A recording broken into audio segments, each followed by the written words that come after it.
YouTube. And we are live. Hello, everybody. Hello. Let's see. Should be good. Yeah, I can see us on the YouTube live. Let's see if I can go live on LinkedIn as well. Fuck, I just make the connection and everything. Oh, well, we'll see. Mm. Should And be then good. Oh, anyway, how do you get to the LinkedIn one then? For those watching. it's just manage the stream. I just reconnect. It's not live yet, so it's actually an event on LinkedIn. I mean, fuck this. I will sort it out. Anyway, thank you very much for coming, everybody. Let's see who is here. Hey. And actually, so it's only two of us today because Felix is out traveling or doing whatever he's doing. Yeah, and no secret guest, unfortunately, because But there is technical one. issues. Oh, there is There is one, one. really? Hey, there is one secret guest. Yes, you have no fucking idea who is this Because person. it's secret. It's very secret. Yes, it's very secret. And I'm just gonna invite this person right now, so you can see. You will never guess who is it. It's our good friend. It's our very good friend. So let's see if this person comes up. Anyway, so thanks guys for coming. Hello from LA. Hello. It's 5-10 people. I mean everybody's on Gamescom? yeah, Gamescom. I mean, I guess. Homescom? Well, we are in Homescom. We are the ones at the Homescom. So I mean, I'm fine. I'm fine with that. No problem. Let's see if this person comes anyway. So, and whoever wants to ask any questions, I know like it's gonna be less people than it was last time, but still. Last time we couldn't literally stop because of Yeah, we all the couldn't stop. questions. Yeah, we couldn't stop. And it was really great. We enjoyed the vibe, and we enjoyed like talking to you guys. It was great. So, yeah, it's good. Oh, hello. That's a long time no see. Yes. Hello, Mr. Filippo. Because I just pitched you as a secret guest. Nobody knows. Well, not nobody knows. Surprise. Surprise. Welcome, Filippo. So we have like a few people because on the stream because everybody is in Cologne for Gamescom. So Oh, that's why I got invited. I get it. Nobody's watching. You're not in Cologne because you're not allowed because you don't work in gaming anymore. oh well, that's mainly you. That's mainly you. But look, Filippo, can you just introduce yourself to the audience as well? We know you, obviously. That's why you got invited. But I don't think Okay. like everybody else knows you. I'm Filippo. I am currently the CMO at a health and wellness app company called Fabulous, where we have a portfolio of apps looking after different aspects of your life, trying to make a better version of yourself. Uh, that's me in a nutshell. Yeah, and pretty vast experience from previous gaming companies, I would say. A few years of experience in previous gaming companies. Obviously, I'm still a gamer. You can probably judge from the background and from the t-shirt. Oh yeah, Space Invader. I would really like to have that much space to dedicate to that shit.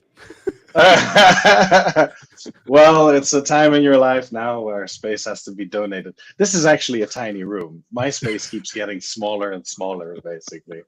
My personal office. But yes, about 12 years in the business, mostly gaming, and only the last 2 years in non-gaming, where there are a lot of similarities and also a lot of differences, I would say. Definitely. Like we are getting more and more inbound also like out of gaming like as the time goes pretty much because everybody wants to be the next Duolingo these days. Yeah, like Yeah, I think No, I think there's a lot of lessons being learned on both sides, if you want to like call them two sides, basically. But also, I think that's just natural as our industry gets bigger and bigger. People are, switching sides. No, but I mean, of course, there are many different verticals. No, even e-commerce, and there's a lot of tricks that e-commerce uses that were first discovered in gaming. To be fair, a lot of the tricks were discovered in gaming and are being viciously recycled in other. Go ahead, Matej. Do you use anything like from gaming in Fabulous? Yeah. Oh yeah. Let's see. First of all, creative. I know that's a subject you don't care about, Matej. At all. I think there's definitely, as far as performance marketing is concerned, a lot of similarities with respect to campaign structure, creative testing, and so on. Well, tell us more. I think nobody's asking anything, so I will be asking questions, Mr. Filippo. Don't think. So I think first of all, high level, the easiest thing to say is the differences. No, so one of the biggest differences is that the products are, well, obviously I'm working on subscription-based products, so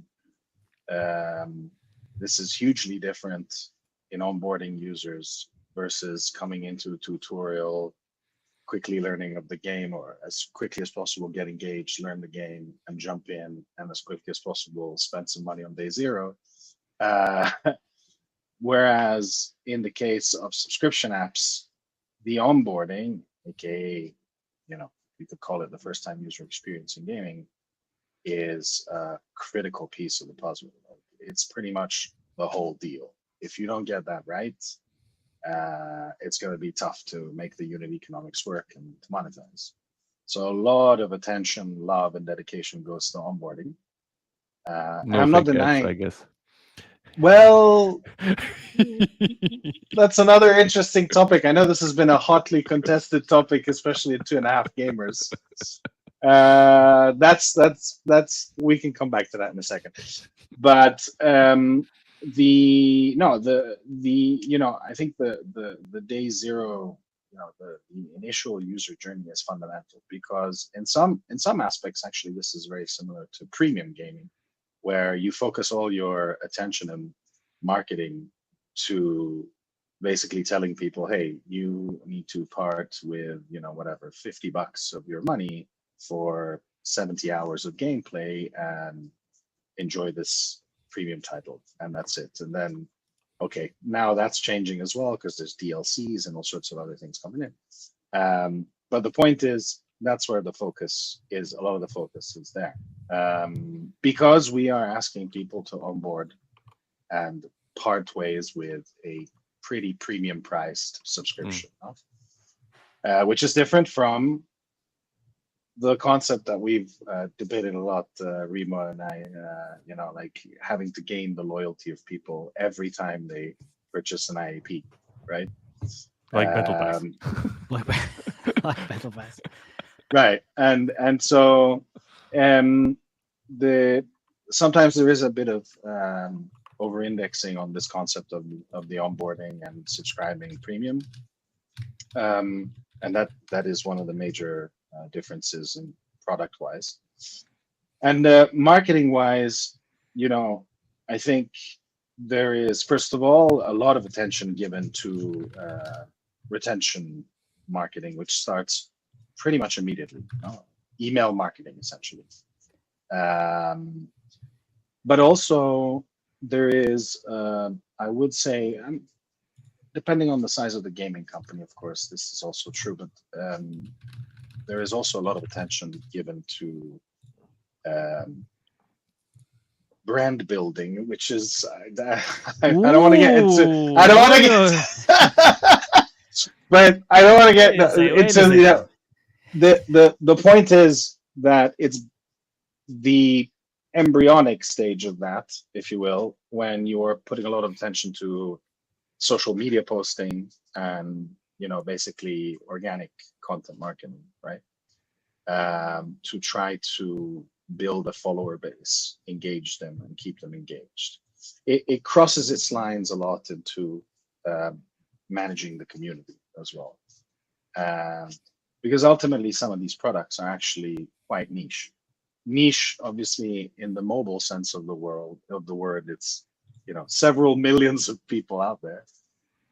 But they're not products that have the scaling potential of games, right? So there's a few other tactics you need to engage in order to grab people's attention and keep people's attention as well. So marketing's role becomes also important further down the funnel, in a later stage of the life cycle, much more than when you're dealing with a new game, soft launch or whatever. And of course, this stuff is valid for a Candy Crush, right? It's been around for 10 years. Like I'm not denying that, but in non-gaming, it almost comes at the beginning. Yeah, I think the apps are definitely leveraging more, like what you mentioned, the email marketing and like the CRM, basically all the social media, organics, whatever else, brand. I don't want to go there, but still, like I get it. No, I no. get it. Let's I get not it. do that. It's completely. I think- Yeah, exactly. A lot of times there's like a lot of utility involved with apps, which kind of changes the purpose there. Which is like, rather than I want to play this, I need this. Otherwise, I'm whatever lost in the Correct. map or something like that. Like last time I worked on a fishing app, so you tell me. Fishing app. Yes. Yeah. Like, He also worked on a fishing game, but let's not tell anyone in the Ask Me Anything, please. yeah. Like, how does that even work? In the history of Remo. Yeah. But so that what Remo's saying is actually a very good point. That there is obviously a strong aspect of providing something that people need, and it's not entertainment. However, there is a strong push now to gamify. Yeah, which is everything. Yeah. Gamify absolutely everything, right? Which is going back to what you were saying before with Duolingo. Yeah. And we've been working on and off thinking about this. I think this is now intensifying this focus. There are some serious projects going on in house to make that happen. Because to your point again before, Duolingo made a shining example of this. Incredible example. Can we turn something boring into something incredibly exciting? Well, games do that all the time, and especially engaging. So we are in the process of gamifying. As a matter of fact, we've already started. So now you have like a feature in our apps, which is a streak, right? Oh, Which is- there we go. Wait a second. Like there was a streak in Duolingo anyway. We are starting to get questions, by the way. Yeah, so yeah, it's yeah. good. Oh God, do I have to read somewhere? Or No, is don't it worry, like- we'll read it. I can start. I can start. You There's can. Yeah, it's anyways. It's actually up in your alley anyway. yeah. Pretty big core one from Joshua. So when working on the game concepts, I often feel like the core game is good, but I think users drop off too quickly. It's often hard to understand why users drop off quickly, though. What do you do when this happens? How do you better diagnose why exactly users are leaving beyond just staring at funnels ad nauseum? Funnels and basic data don't tell the full story. Yeah, that's a good one. So day one, just saying that day one retention is always a reflection of the core gameplay. So if you are talking like users drop quickly on day one, then it's a problem of core gameplay. If we are talking day 7, day 30, blah blah blah, that means it's a meta game issue. So just to kind of clarify this. And regarding day one, the good thing always to do is get some quantitative data on top of the basic funnels, because as you say, if funnels are kind of looking okay, but my guess is that they look shit. If people are dropping off, they're not looking okay. That's the first thing. Make sure that you fine tune the beginning of the game as good as possible and run some stuff on user qualitative research. So yeah, stuff like, I don't know, Playtest Cloud or like any other of these services where you have literally paid testers to play your game to give you something like first 15 to 30 minutes. You don't really need more than like 4 to 5 testers per run or like per one iteration. There are many of these services, not saying just you need to do Playtest Cloud and we don't have anything with them. It's just that I've been most regularly seen that one, but there's many alternatives. But yeah, make sure that you see that that these tests that are coming out of this are providing you confirmation that users understand what to do. Because a lot of times when we were running these, it was mostly just like a questionnaire if people understand what's happening, not like giving us ideas what we should do. It's more of a like, do you know how to summon units? Do you know how to upgrade your units? Do you know where to get money? Do you know why do you, or where is the gacha? Whatever.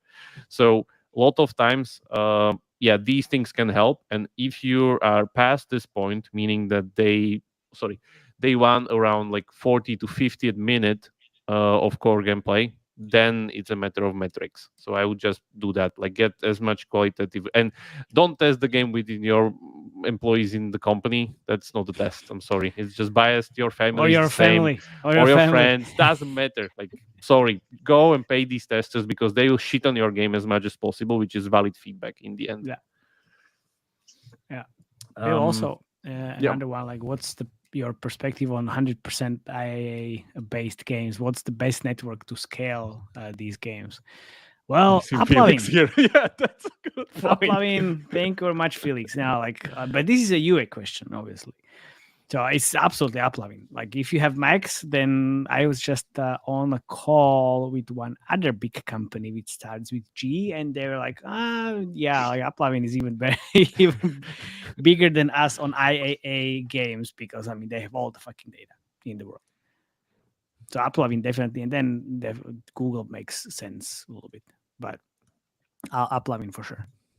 Yep. If you're mediating with level play, then I would say what Iron Source. Okay. I'm currently struggling to optimize user experience, and day one retention is always an issue. Jakub, what are the key things to consider for this? We are working on a hybrid game and just have are we at? Yeah, day one retention isn't really connected if it's like a hybrid or non-hybrid or IAP or whatever. Like monetization doesn't really affect day one retention. As said for the previous question, it's core gameplay basically.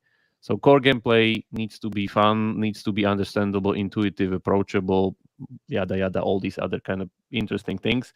Pretty much what I said to the question before. If you're not sure what's happening, run a qualitative test. If you're sure what's happening, fix the thing. Yeah, Fix the thing. easy. A lot of times, and this is a problem, a lot of times people do very small changes to the core iteration. So let's say you do something and like, let's improve this, let's improve that.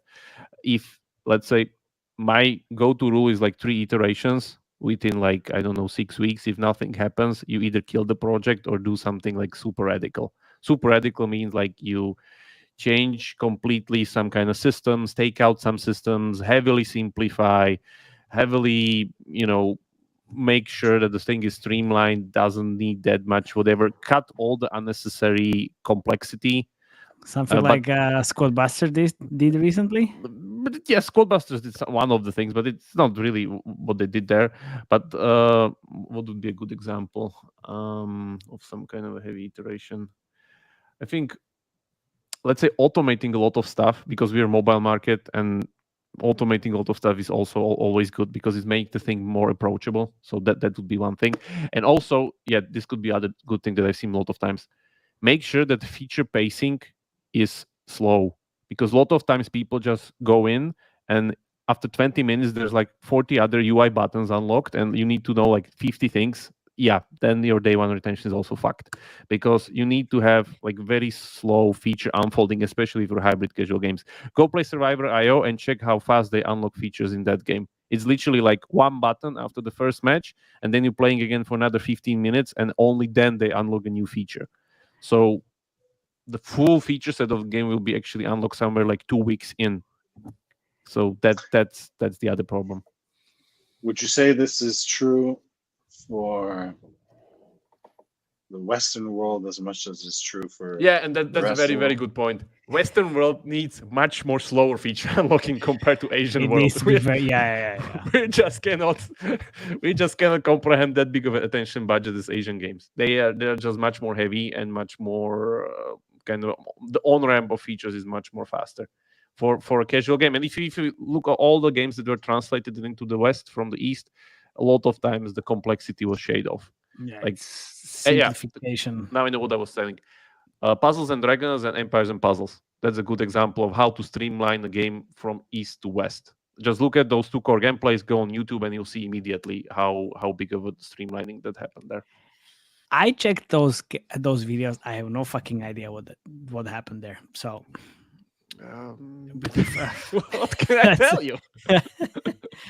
It's pretty much just like TLDR in Puzzles and Dragons. You can actually pick the thing and roll it around the field and the board and like match everything. It's like makes combos and moves. In Empires and Puzzles, you can just match one move. You just take one token and move it to the other side or whatever, up or down. That's it. So it's, I don't know, 10 times. And you have even autoplay feature there. So it's like literally 10 times more approachable. So see compared to- Matej, yeah. am I allowed to jump in onto your previous answer as well? Yes. Of course, do yes, it. please. Because I still do advise. Actually, I'm still an advisor of a gaming company, as you There guys you know, go. and they are using level play. And, Okay. While land source is okay, I think UAC is still Better.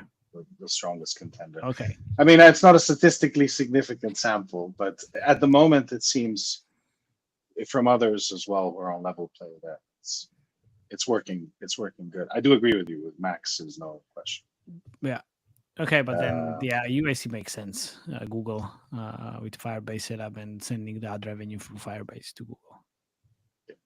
Okay. And you're like, I want to just say, like, look, this is how I feel every time. Like, there's a question and he talks for 10 minutes. Always. Who, Remo? Yeah. Yeah, but he's getting, but you know, he's getting kickbacks from like Playtest Cloud. Yeah, exactly. Fuck you. So that's why. I mean, he's got to throw in the sponsor name. A little bit. Yeah. Okay. Yeah. Go Yeah, ahead. so- Next one's for you. Yeah, we have. Yeah, in terms of UA for indie dev studio with limited budget for UA, how do you even start? Like install volume on tier 2, then ROAS campaigns on the same countries, or moving to tier 1 countries? Please elaborate. So, Filippo, how would you start if you have 5K per day? Not per day, per month. Per day is easy. Big Per month. indie, I'm 5K sorry, yeah. per day. Wait, say the question again because I misheard. You know, actually, just one FYI. I don't know if anyone has ever told you. Remo is like crystal clear, and the image is crystal clear. You're slightly like sometimes you freeze. Matej. I freeze, yeah, because I'm Yeah. in the middle of nowhere.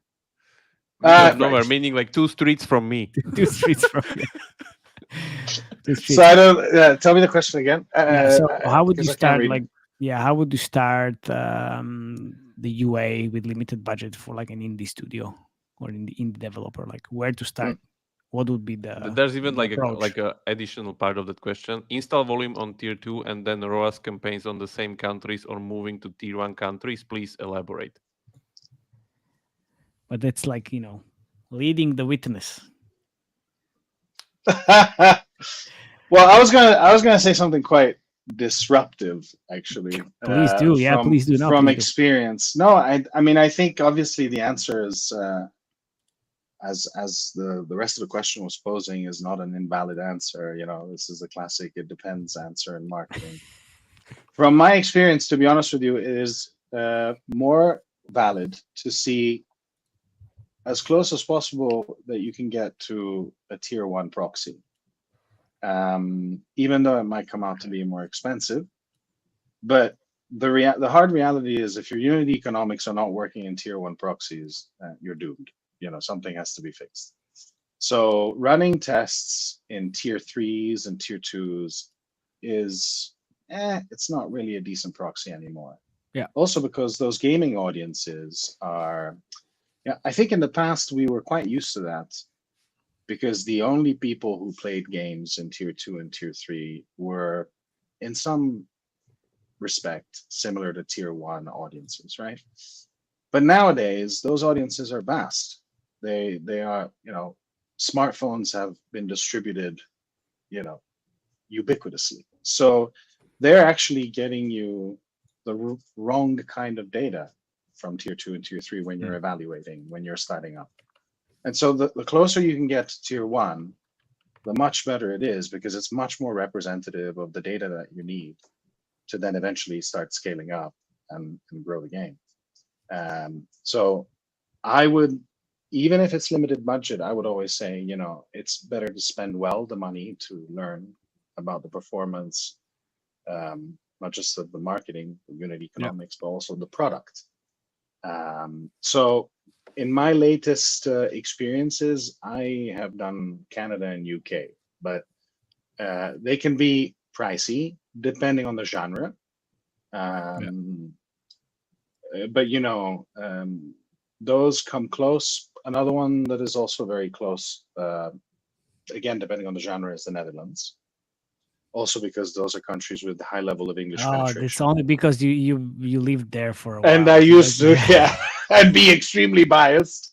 But there is a lot of behaviors there. You should put Slovakia in there for sure.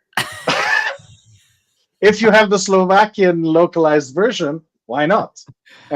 Somebody also told me, shared recently at an event that, this is more for like more mid-core, hardcore, that they were purposely using AI to localize in Polish and test out in Poland, because when it comes to having more mid-core, hardcore games, the Polish audience is very strong and Male very audience, representative of Polish, tier one. Yes, Exactly. Absolutely.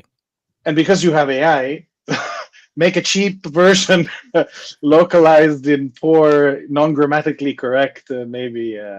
Well, it's a decent level now. Yeah, and tested in Poland.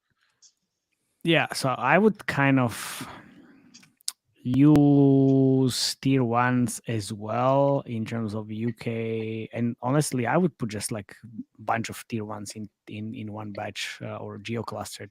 US, UK, Germany, Canada, Australia, maybe Nordics, but Netherlands as well, and then just leave this as a kind of country mix, and just go for value campaign on Facebook, because like that's the best you can get. It's gonna be maybe a little bit more expensive, but if you slap like $100 per day, you're not gonna compete in the auction with all these like bigger companies, because nobody cares about these smaller guys, right? So I mean that can work quite well, and then go from there. So yeah, I would also avoid tier 2 or tier 3. It's just also avoid Google UAC for this type, or Google ads for these type of tests. Like, don't even think about it.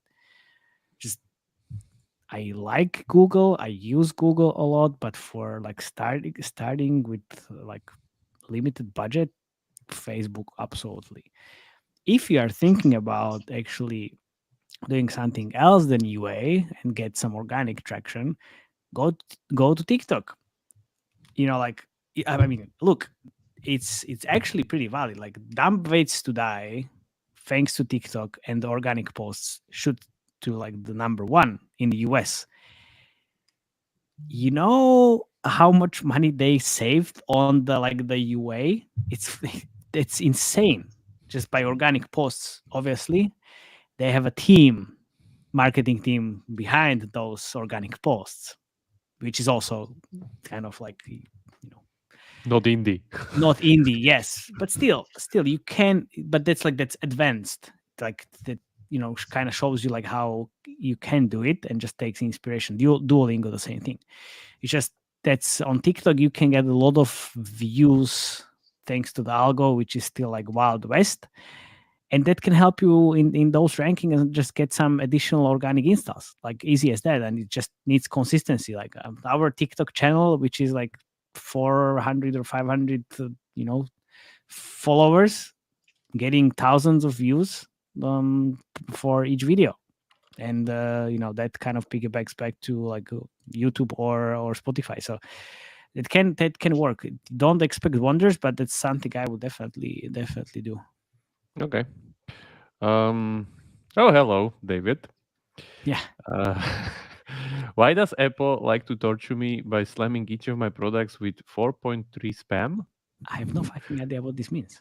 Do I Daily get it ride. right? There's some kind of review rating, or Oh, I guess. maybe I'm missing something. But yeah, feel free to elaborate, David. Maybe we can return to that. Maybe we can Google it on the spot while you read another question, and Yeah, you can actually go into this because that's interesting.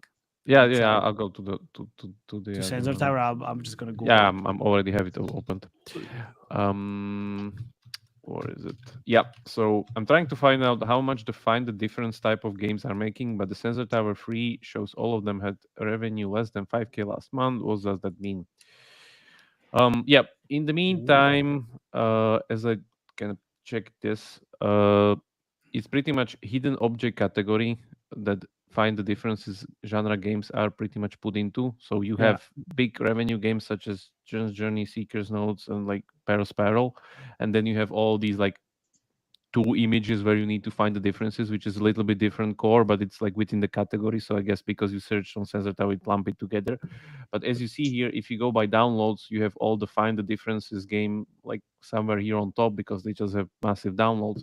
But if I go into revenue, of course, we have the big hitters there from But that's Playtika and only so on and so IIP forth. revenues.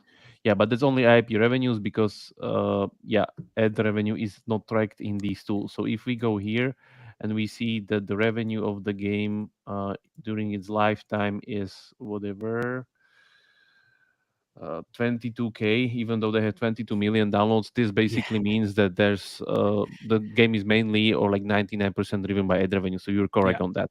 And yeah, I think most of these things are like that. So you're basically correct. Like don't need to fret about it. That's how it is.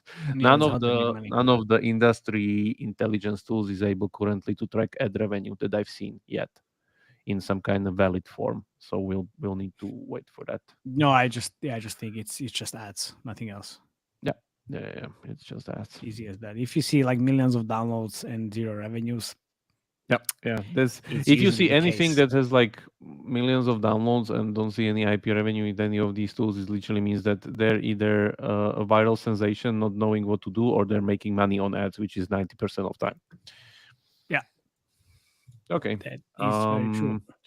Yeah, it's their dev policy. David added to the thing. I don't know. Like I'm not really the person to kind of answer properly the Or Apple the- review No, product. I just checked it. It's like it's a design spam, so it says the spam rejection is supposed to be given to app when the developer makes a copy of one of their already existing apps. Oh, Or really? makes trivial changes. Yeah. Oh, okay. Trivial changes. That's a nice definition. Yeah, it's like okay, what does that even mean? So That's interesting. Yeah. Okay. and it's like a lot of things on the developer forums actually on Apple, like people That people are complaining about. yeah, like of course, I'm getting all these rejections. And if I maybe if I search a little bit longer, I will find you, David, there, right? We do spam. we do. Okay. Well, in that case, David, like why are you asking if you're spamming the fucking app store? Jesus. Okay. Well, so there's the question. Can you please suggest good resources to read about game mechanic design, like difficulty tuning, level designing, etc., and also UI UX? Yeah. Game design, advanced game design by Michael Sellers. That's the guy who did Ultima Online. Even though it says advanced game design is actually introductory book, so definitely go for that one. And for fine tuning and difficulty tuning and like much more advanced stuff, take Game Balance from Einschreiber and Brenda Romero. That's a pretty new one. It's fucking 800 pages, but it's And great you know because what? I think Jakub will link it in the Slack channel. So yeah, I'll link all it in the go to Slack channel, so feel free to go to Slack channel. Those are like one of the most resourceful books that I found throughout my career yet, in like practical knowledge sense, basically. Also, there's a new book coming, which is called The Game Design Mastery by Jakub Remiar. It's gonna be live next year. No, So. you forgot it's game design mastery and life hacks. Yeah. And you should start writing about different stuff and just create a blog or something. Yeah. At some point, when my kid finally goes to kindergarten properly. Um, Finally. Finally, yeah. we started this week already. We started this week already. Don't get me wrong. That's It's the just thing. an hour per day. So Yeah, okay. It's a long road. It's a long Yeah, so it road. long. is. Yeah, It is. Fancraft and just launched cryptogram based game and trivia poker. It looks like they have a small team, so how the fuck they are able to get the MVP also quite polished? Yeah. well, we all know Michael Martinez, right, guys? He's posting about their journey a lot on LinkedIn, and they said it's like they're reusing some of the frameworks from the previous games, and I know we discussed this on the last AMA as well. So like the first game, there it took them to make, let's say, first million, like I don't know, Yeah, he made this a year or specific post something. just about this. What Yeah, Matt is saying. Yeah. and then like every additional game, it was the first million was way Faster shorter and because faster and yeah, faster. because they already released few games and they learned, and they like they learned from their mistakes, Yeah. and then obviously move The, forward the, quickly. the secret here is that you don't build a game, you build a template of these modules basically, and then you just run, and it gives you as much shots on the goal as possible because you reuse the meta game, you reuse the offer system, you reuse whatever this and that, and you just change the core graphics and whatever, and therefore you can dish out 5 games in a year easily. Light version of Hobby. Yeah, Let's light call it version like of that. hobby Light version basically. of Hobby. It's just Yeah, like we talk different. about hobbies template, like everybody's copying it many times, and that's the way to go. The problem with templates is that once you start running it, you can only do one thing. Therefore, you're pretty much tied to your genre. You cannot do the other thing. That's the problem with templates. So some advantages, some disadvantages. This So is for you, I think, Mate, the market timing one. I'm just linking the slide because Do you think that market timing can affect product metrics? We once tested a prototype with day one retention of 38%, but 2 weeks later, when we tested it again, it dropped to 25. Just update more level. I think it's not connected to the timing of the market, but connected to the actual campaign and let's call it cold and cohort type of thing rather than just timing. But prove me wrong, Filippo, if you were just like hesitating with this, because I don't think that's like a proper market timing. Only I if you was do it sorry. in Was this on YouTube? Because I connected to the YouTube link, very good. but it's not. I don't see the question there. Was it there? It Yeah, was they are there. there We see it on the in the panel live on the chat. right. See it on the live chat. So look, if the Market timing can timing, affect. Yes. Does market timing affect? Um, God, definitely when it came to COVID, right? So I think when you have a massive global event, yes.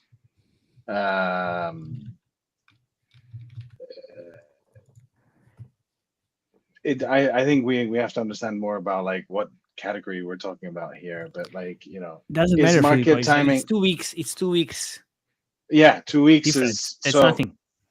Yeah, like if this is the first time you're doing something like this and you're testing on a Saturday versus a Wednesday, yeah, you'll see differences. Yes. You have to look at more time to see if it's a problem with the product or it's a seasonality issue.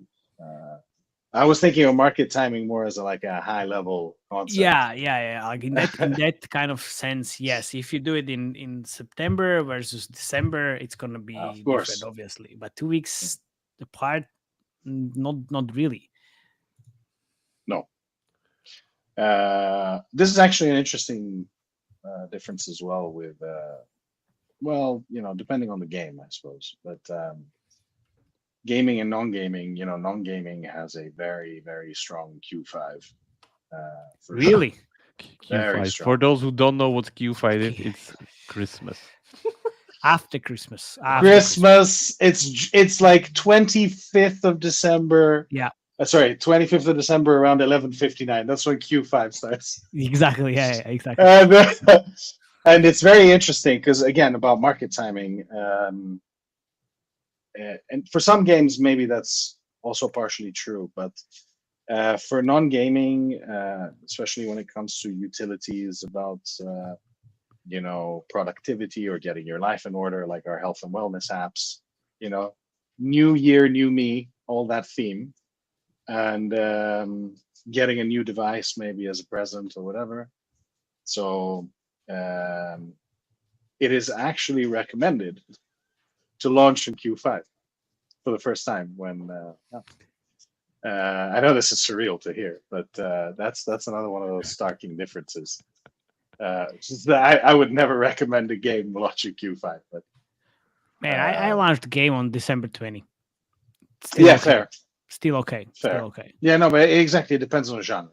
If you're in a genre that gets heads on to big brands, then it gets tricky. But if you're, specific genres, I can't think of good examples off the top of my head, but then you're Well, fine. maybe you can join the Slag and tell everybody afterwards if you think about the actual genre. That's your chill. Okay, moving on. There are many Android native site features like small pop-up for ratings, notification channels. Where can I get more details of the native site features packages? Tried checking release logs, but not helpful. This sounds like developer forum question, if I get that right. I don't think there's a question. It's just a statement. But there's a question, like where can I get more details of these native site features packages for like Android Okay, specifically? sorry. Yeah, okay. So I think like it's a dev forum question because I don't think so. We here have like programming expertise or like these I kind of have technicalities. 0. Of course. So I would I would like best case you go into our Slack channel and you can ask people with more expertise there Yeah. than we have. That I can definitely recommend. Hey guys, what's the most bullshit episode of the No Bullshit Show? That's actually a good question. And also, there's a follow-up question: why I'm always bullying you, which I don't think Yeah, is you should true. ask yourself. I'm usually no. You make fun of me as well quite often. But like we Why need to Matej bully. is bullying? Yeah, Yeah, like I'm not bullying. Like if he starts to talk, there's like we need that's to okay. interrupt him all the time. That's okay. That's not bullying. That's like basically Matej and Felix speaking normally because I'm here. Yeah. But Yes. yeah, we'll see. But what's the most bullshit episode? I don't know. Maybe some of the first ones that we've ever done. Yeah, No? in the beginning we weren't doing what we were doing now, and we were pretty much just like finding what to do. And I guess we were going like general topics a lot of times, Yeah. which is hard to do sometimes because it's if you just can't give examples or like stuff Not, that's I mean, on the we market. tried like few different things at the very beginning where I think Yeah, we it was did all trial and these, error, like, definitely. yeah, all these like predictions and shit like that, which we never do anyway. And then we started kind of like going into like different topics like soft launch, what and why and where. If you want, you can go and search on YouTube our Slovak version of the podcast and find the Easter egg there. And the first episodes there are really bullshitty. So It's you not can find bullshitty. there. You mean We were starting pretty much. We were starting like that was like 3 years ago. Yeah. Wait. 3 years ago. I mean, yeah, whatever. Next one. How do I get into the Slack I channel? I do have an answer to the bullying, by the way. Okay, tell me. The answer is very simply, guess who is the smartest person in the room? Yeah, Jakub, obviously, always Jakub. How do I get into the Slack channel? I pay for newsletter too. Well, it's not very. It's not connected. So newsletter is one thing, and the channel is another thing. But I just posted the link. Oh, wait a second. Do you see the link, by the way? Because I know in chat. We see it. It's in the chat. Okay, because I know YouTube really blocks links in External the links. comments. Yep. Yeah, in the comments on the under the video.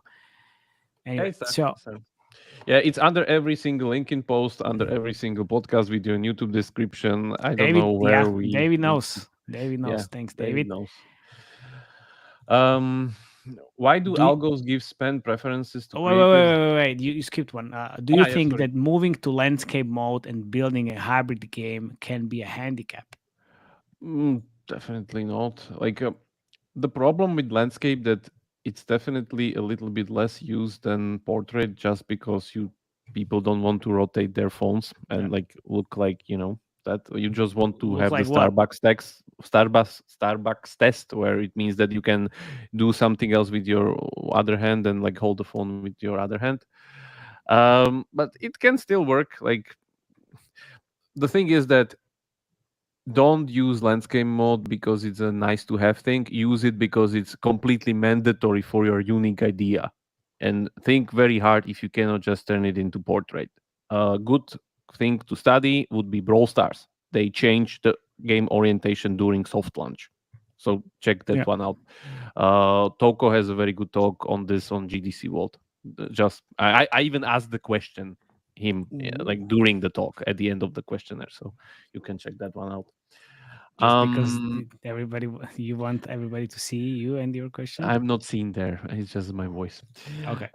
Why do algos give spend preferences to creatives that have lower ROAS sometimes often?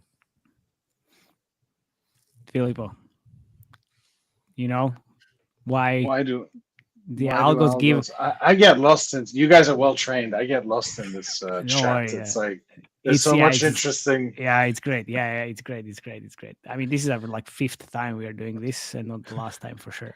But Algos are giving spend preference to low ROAS ads Yeah. just because their top of funnel is strong. So they're getting people's attention, they're getting impressions, clicks, etc., etc. And then comments, engagement, everything. comments, Basically. exactly. Thank you. That's absolutely correct, Matej, 100%.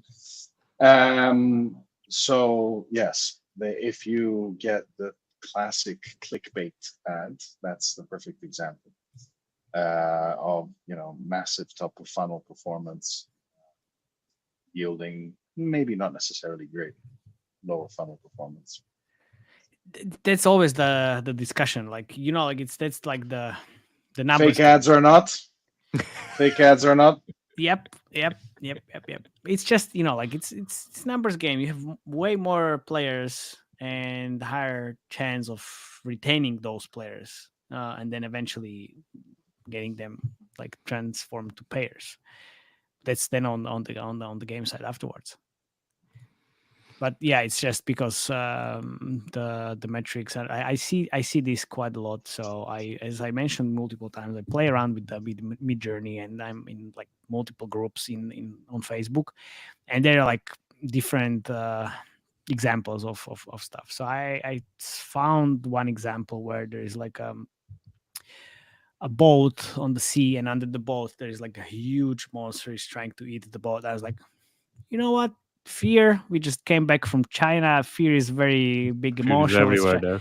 Let's try to use this, but in a different way. So I work with like one food styling game. I was like, let's change the ship for a table with food. Why not? So I put it there. Everybody's like, oh, well, the clicks, everything is starting to get a lot of spend, but eventually the CPI was higher than the rest because, I mean, it was clickbait. The CTR was great, but then everybody just, failed to install the game because they opened up the store like, oh, what the fuck is this? So very different. But Facebook was already kind of getting a lot of spend to that creative, even without like the ROAS signals. Yep. Because people were just clicking on it a lot. More UA stuff on the road. Is it possible to still be profitable without scaling? I'm planning for $800 a month on ad spend. There we have your typical indie thing. Yeah, why not? It's like still like CPI LTV formula. Correct me if I'm wrong. Yeah. Here's the second best UA manager on the podcast. Obviously. No, it's still exactly the same thing. You can be profitable at 800 if that's enough for you to run the show. That's fine. But then it's like if you spend 800 and make 2,000, that's fine. If you spend 800 and make 850, I'm not sure. I mean, I realize ask me anything. You can't ask detailed questions, otherwise we'd be stuck forever. Yes, sure, but still, I mean, is it possible? Yes, there It are is possible. Yes, 10,000 caveats. Yes, yes, there are Absolutely. 10,000 caveats to that. I would definitely agree. Yeah. So, which Chinese most random batteries? bullshit episode is Legend of Slime. Come on, man, the Legend of Slime episode is great. Yeah, That was a great one. We got Yeah. pretty big. That was not an Ask Me Anything. No, it's not that. No. We actually talked with No. the developer afterwards. They were pretty happy with it, even though Matej shut them down in a new way. I gave them 5 out of 10, and they were Yeah. very unhappy about it. And when I was on the call with them, everybody was sitting in from the marketing team in the room. It's like, and the the intro statement was like, so we are very sad about the rating, like 5 of 10. And I was like, fuck. I was like, I could see those sad faces, but eventually we became friends. They improved. They improved. And like the thing was, there was a lot of potential to go to 10 out of 10. Yeah. And then to help them like kind of get the publishing deal What's next? afterwards. With Chinese run on batteries and tiers of one build, one road, the tractor sleep is not an option. Okay, thanks, David. How is optimizing mobile apps that are actually website under the hood different than normal mobile apps? Ooh. Oh, Hello. that's an interesting question. Anything to add there, Filippo? For that, I thought this was a product question, wasn't it? For you, Remo, like these are apps that it's or 50-50. optimizing. Yeah, I suppose It's 50-50 because there's the word 50-50. apps and there's the the product side. So I'm fine. I'm just gonna be. I will say this, that if you have websites, really, this is now something becoming quite popular in non-gaming, which is having your onboarding experience hosted completely on web, and eventually sending you to a mobile app, but attempting at monetizing while you are web.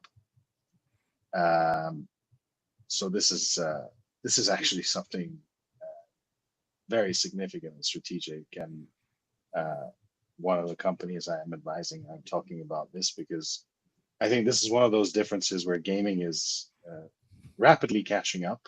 It's not as simple to do as with an app compared to gaming. I mean, a non-gaming app. But essentially, a lot of subscription apps and non-gaming apps are having that key moment for the user journey, the onboarding, completely web-based, including the paywall, and then eventually sending you to an app. So how do you optimize that? Is through another channel, which is you can call it web UA, but it's basically mobile web UA. Web to app. And that too, web to app, and it allows you to try a lot of different channels, but also different campaign tactics, campaign optimizations. And that has been a big point for allowing, especially non-gaming, to scale. But there's a few gaming companies now, the bigger ones, that have started building their own, stores and web experiences in order to use web distribution as well. Yeah, I can just add that it goes the other way also pretty heavily, that a lot of people on mobile are trying to offload people into web stores through smart tactics to get rid of the 30% store cut. We've seen that, like AFK Journey literally has a WhatsApp bot that you can send your heroes to kind of give you prizes and stuff, and they give you all the promotions there, right there. Even though they have like 5% discount for this, like they're super cheap. Just saying. But yeah, a lot of actually we work on this back in the day. If you remember, Matej, we had a giant browser game that went super well on mobile, which I think was also a little bit of accident that the UI was just translated flawlessly there, especially on tablet. But a lot of times it's a UI question, and that's like the main thing there. Like if the complexity of the PC/browser controls, UI, screen, whatever, like if you really need that big screen, it is mandatory, or you can just jam it into some kind of a mobile interface. That's a big question. But you see what happened with Dungeon and Fighter in China, which is pretty much the highest grossing game in the world now, which was just ported to mobile. So I guess it still can work very well. How did we get from apps and web site under the hood to this like Chinese monster, but whatever? That's easy. Everything leads to dungeon. but that's actually a really good example. And again, I know that the we always talk about, okay, how do we try to optimize our unit economics by not paying the 30%? Yeah. There is an important point there. It's distribution power. So Dungeon Fighter are doing that to find other avenues of distribution. It's clear now. It's not like, oh, I'm launching my new dungeon game here, finding some new users. And the same goes for what we are doing with distribution on web. It's finding new cohorts of users, or as I used to love saying to Matej, audience diversification back in the day. Let's not go there. We have 4 minutes left and few let's questions. go a little bit There's any idea how to remove ad serving is limited in Google AdMob? No fucking idea, unfortunately. Let's check with Felix when he's back. So ask. Feel free to post that into the Slack and tag Felix there. Is there any way to identify the target ROAS for app to find the sweet spot for profit? For example, ROAS 60 generates highest profit. I mean, yes, that's exactly. I mean, you run the campaigns, and then you see how much money you spend on the monthly basis, how much money you get on the day 30, and how much money you get then on the day 60. I mean, there is like a exercise which is not, I guess, as easy as I would think, but there are also companies who can help you with that. But there is definitely, and this is very complex. So let's discuss it on Slack for sure. So it's basically trial and error. Please check your bank account that you can afford to. Yeah. Go to 60, 90 days, etc. It's very the cash flow is very, very important. So the Legend of Slime episode was bullshit because of the animated slime. Joshua, I was so fucking proud about that animated slime. But the slime thing is very popular in Korea. Like a lot of games have slime thematic there. Like a lot of them. Well, many of them. Are there any publishers you recommend for casual hybrid games nowadays? I mean, yes, absolutely. Yeah, tell me. Hyperbeard Games. There you go. So there you go. Hyperbeard. Then there is Quali. Thanks to John. And what I recommend is to approach multiple publishers, so you get multiple kind of offers, and then you can cross compare. That's what I can. You should. But Hyperbeard are so cool to work with, and they have an incredibly they have a wonderful CEO. Yeah, I think Philip can introduce you to Hyperbeard as well. Very happy to. Yeah. How many second best UA managers and creative designers do you need per 100K month ad spend? Well, I think one second best manager, I would say like half of the best manager on the podcast, but one second best manager would be enough. And then like 2 creative designers, at least 1 motion designer, maybe 2 motion designers. Tell the frequency of creatives rather than designers. Well, for this type of spend, like 1-2 videos a week, that's enough. That's definitely enough. So if you can squeeze that in for like 1 or 2 graphic designers, that's easy. For 100K a month? Yeah. Easy for I would do it well. Yeah, exactly. yeah, that's true. Easy for me. Okay. Unit economics. That's a fair answer. But I would actually say one in-house, and you could work with somebody external for the time being. Next one. Yeah. Related to mobile app web, how do you optimize the UI funnel, especially with signals and event triggers, or do you stick to website traffic instead? No, you put all the buttons on the landing page, you track them with Facebook Pixel or TikTok Pixel, and you fire those back into the UA channels as conversions, and you optimize for conversions on the campaign side.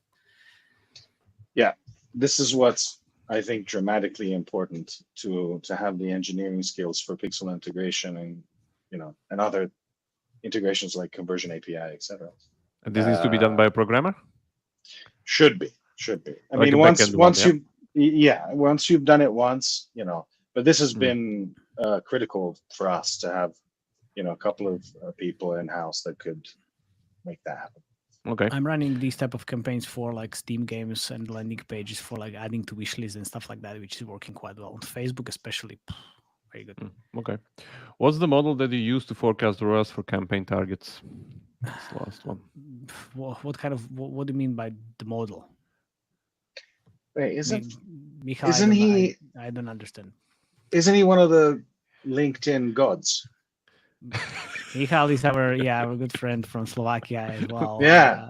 Yeah. He's got some good content. Absolutely. I do follow him. It's Nice. just I saw that. Definitely. So, Sorry, I don't let's know him let's personally. check. Yeah, let's check this on Slack afterwards. Anyway, so time is up. Thank you very much for coming. Also, Filippo, thank you very much for coming as well. Oh, with pleasure. Like a secret guest. It was a Jakub nice didn't know surprise. anything about I it. really didn't know. I'm Yeah, not he joking. didn't know. He didn't know. And also, friends, listeners, thank you very much for being here. Join the Slack and see you next time. Bye-bye.